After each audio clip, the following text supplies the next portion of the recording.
बाहेर जातो, मास्क किधर गिराएंगे उसको बोलो अंशिका को जातो। बोलो। हाँ गई है।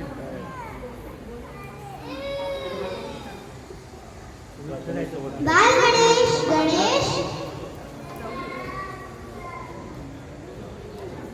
मी स्नान करायला जात आहे, तू नकोस. नाही, जशी तुमची आज्ञा माते.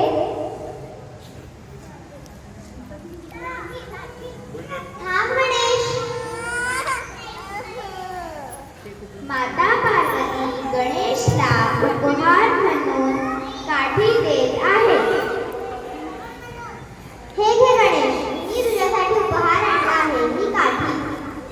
धन्यवाद माते.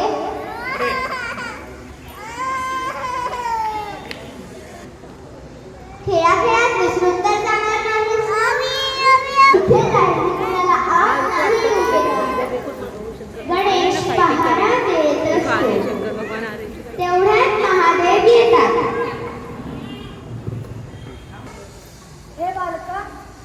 हे बालका, मला आज जाऊ दे. नाही, माता पार्वतीने कोणाला आज जायची परवानगी नाही दिली. तू कोण आहेस? मी बाल गणेश. आणि तुम्ही कोण? मी शंकर आहे. मला आज जाऊ दे. मी कसा विश्वास करू तुम्ही शंकर आहात? मी कोणाला आज जाऊ देणार नाही. तुझी ही हिंमत?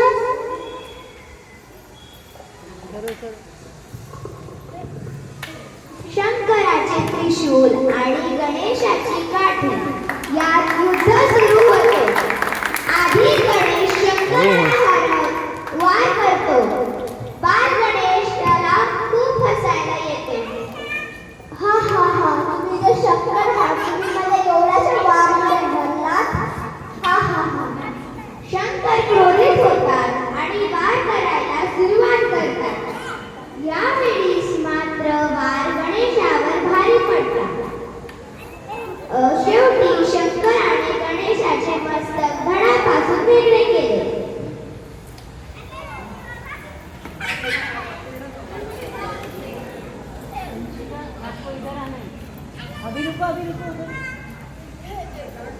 तुम्ही हे काय केलं? आपल्या पुत्राचे मस्तक धडापासून वेगळं केलं? हा बालक, मला आज जाण्यापासून थांबवत होता. मीच त्याला सांगितलेलं. जा का माझ्या बालकासाठी मस्तक शोधून आणा आणि त्याला जिवंत करा. त्याला आधीसारखं जिवंत करा. अन्यथा मी माझे प्राण त्यागेन. नाही, मी असं नाही करू शकत. त्यासाठी मला एक मस्तिष्क सांग लागेल. जावा त्याच्या आत्ता आणि आण एक मस्तिष्क. महादेव विचारात पडतात. नंदी, ए नंदी. नंदी येतो. जे झाले ते बघून भयभीत होतो. नंदी, जा आणि उत्तर दिशेतून तुला जो जायला दिसेल तिचे एक मस्तिष्क शोधून आण. हे घे, माझे त्रिशूल आहे, त्याचे मस्तिष्क कापून आण. जैसी तुमची आज्ञा प्रभू. बोल. जशी तुमची आज्ञा प्रभू. नंदी उत्तर दिशेकडे अंशिका this जातो. side. त्याला सर्वात आधी साप दिसतो. तो विचार करतो, अरे साप नको. मग त्याला माकड दिसते. मग तो म्हणतो, माकड नको.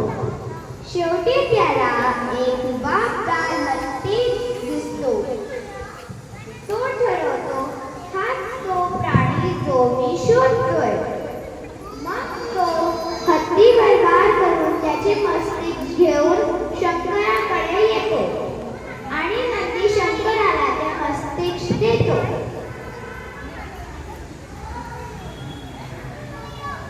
हे काय